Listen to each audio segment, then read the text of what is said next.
ओट्सचे लाडू. ओट्सचे लाडू करायचे. त्यासाठी ओट्स घेतले, मखाणा घेतला आहे, खजूर, शेंगदाणे, काजू, सुकं खोबरं, बदाम, तीळ आणि थोडासा गूळ घेतला आहे. आता पॅन गरम करायचं. पहिला त्यात आपण ओट्स भाजून घ्यायचे आहेत. ओट्सचा जो कच्चापणा असतो तो निघून जायला पाहिजे. ओट्स हलकेसे असे कलर बदलेपर्यंत आपल्याला चांगले भाजून घ्यायचे. ड्राय रोस्ट करायचं आहे आपल्याला. हे आपल्याला चांगलं भाजून घ्यायचं आहे. आणि हे ओट्सचे लाडू तुम्ही नक्की करून बघा. ओट्समध्ये फायबरचं प्रमाण खूप असते. पोट चांगलं भरते, हळूहळू शरीराला ऊर्जा देते. आपल्या हृदयासाठी पण चांगलं आहे ओट्स खाल्लेलं. त्यामुळे अशा पौष्टिक रेसिपी तुम्हीसुद्धा ट्राय करा. आणि आपल्या चॅनेलवर अजून पण नवीन असाल तर तुम्ही सबस्क्राईब करायला विसरू नका.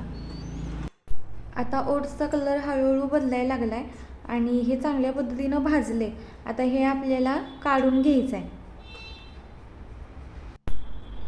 आता एका ताटात मी हे ओट्स काढून घेतो, म्हणजे आपलं सगळं मटेरियल त्यात भाजेपर्यंत हे ओट्स चांगले गार होऊन जातील. आता मखाणा घ्यायचा आहे. यात मखाणा पण आपल्याला असाच ड्राय रोस्ट करायचा आहे. कुरकुरीत होईपर्यंत मखाणा आपल्याला भाजून घ्यायचा आहे. मखाणा म्हणजे सुपरफूड म्हणायला हरकत नाही. प्रोटीन आणि फायबरचा एक चांगला स्रोत आहे. कॅल्शियमची मात्रा आपल्या शरीरातली कमी पडत नाही. आपल्या हाडांच्या मजबूतीसाठी मखाणा खाल्लेलं चांगलं आहे. मखाणा पण आपला चांगला रोस्ट झाला आहे. तो आपण ओट्समध्ये घालून घ्यायचा आहे.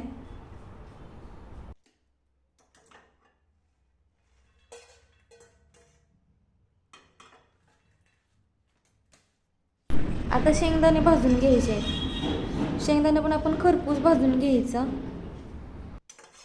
शेंगदाणे हेल्दी फॅट आहे, त्याच्यामुळे हृदयाच्या आरोग्यासाठी एकदम चांगलं आहे हे. शेंगदाणं पण चांगलं आपलं भाजून झाल्यात. ते पण आता आपण बाजूला करून घ्यायचं आणि पुढचा जिन्नस पण भाजून घ्यायचा आहे. आता पॅनमध्ये 2 चमचे तूप टाकून घ्यायचं आणि आपल्याला त्यात बदाम टाकायचे आहेत. एक 20-25 बदाम घेतल्यात मी आणि काजू पण थोडे घेतल्यात. तुम्ही आपल्या आवडीनुसार कमी जास्त ते करू शकतायचा. आणि हे तुपामध्ये छान असं भाजून घ्यायचं. काजू बदाम छोटासा घास पण आपल्या शरीरासाठी एकदम खूप फायदेशीर. आपलं ब्रेन सुपरफूड म्हणून आता ह्याला ओळखलं जाते बदामला. ब्रेन डेव्हलपमेंट खूप चांगली होते.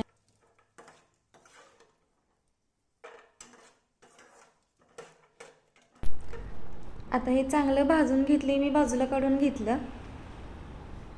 आणि त्याच गरम पॅनमध्ये आपण सुकं खोबरं घालायचं आहे. जवळपास एक छोटी वाटी मी सुकं खोबरं घेतले. आणि या पॅनला थोडं तूप आहे, त्याच्यामुळे ते तुपात पटकन भाजून निघणार चांगल्या पद्धतीनं. हे चांगलं आपल्याला थोडंसं खरपूस असं भाजून घ्यायचं आहे, जेणेकरून त्याचा जो कच्चापणा असणार तो निघून जाणार. आता खोबरं आपलं भाजलंय, हे आता मी काढून घेणार. आणि ह्यामध्ये आपल्याला तीळ घालायचे आहेत.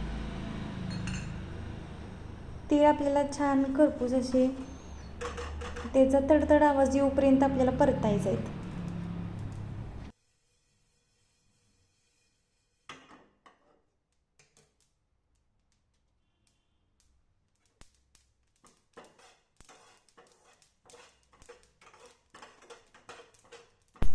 तीळ पण छान भाजल्यात. आता ते पण काढून घेणार मी.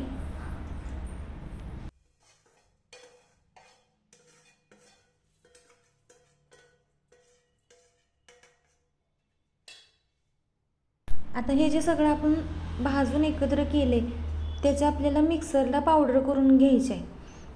आपल्याला हे 2 बॅचमध्ये चांगलं मिक्सरला फिरवून घ्यायचं, जेणेकरून सगळे एकत्र मिक्स होईल आणि आपल्याला लाडू बांधायला सोपं जाईल.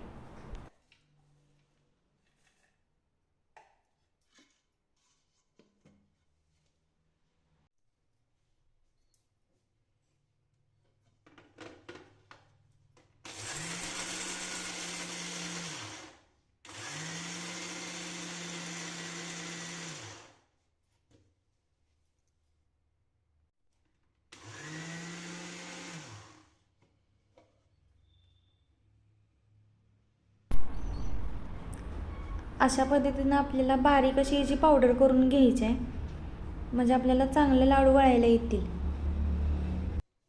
आता दुसरी बॅच पण मी अशीच मिक्सरमधनं फिरवून घेणार आहे, एकदम बारीक पावडर करून.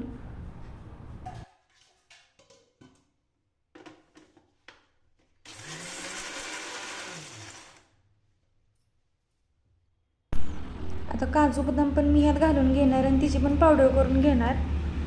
ती पण आपल्याला त्यातच मिक्स करायची आहे.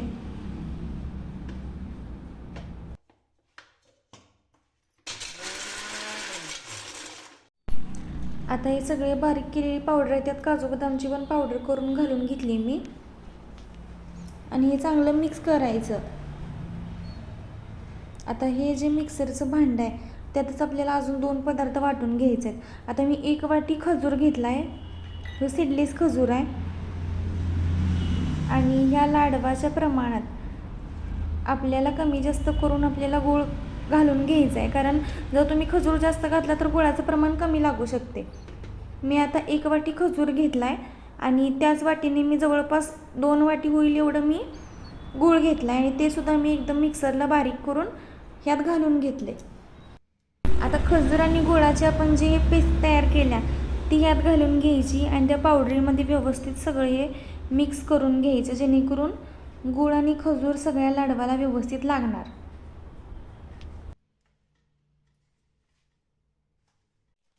आता ह्यात मी मनुकं घालून घेतलं. सगळ्या ड्रायफ्रूटमध्ये आधीच मनुके बारीक करायचं नाही, जर दाताखाली आले की ते चांगलं वाटतात आणि मुलं पण आवडीनं खातात. आता हे व्यवस्थित मनुकं पण मी ह्यात मिक्स करून घेतलं आणि ह्या आपल्या मिश्रणाचा आता आपल्याला लाडू वळून घ्यायचा आहे. हवं तसं छोटं मोठं तुम्हाला कसं पाहिजे तसं तुम्ही लाडू वळल्यासा तरी पण चालते. हे बघा, असा आपला हा लाडू तयार होतो, एकदम पौष्टिक आणि रुचकर. आता ह्या एवढ्या मिश्रणामध्ये जवळपास माझे 15 लाडू झाल्यात आणि हे हवाबंद डब्यात व्यवस्थित 10 ते 12 दिवस अगदी आरामात टिकतात. आणि तुम्ही पण करून बघा, लाडू कसे होतात ते मला सांगा कमेंट करून. आणि आता पावसाळा सुरू झाला आहे तर लहान मुलांना शाळेतून आल्यावर भरपूर भूक लागते. अशा वेळेस रोज 1-1 लाडू जरी तुम्ही मुलांना दिलात तरी पण ते त्यांच्यासाठी खूप फायदेशीर ठरेल आणि पौष्टिक काहीतरी त्यांच्या पोटात जाईल. तुम्ही पण असे छान आणि पौष्टिक लाडू नक्की करून बघा आणि कसे झाले ते कमेंट करून पण सांगा. आता चला भेटूया नेक्स्ट व्लॉगमध्ये. बाय.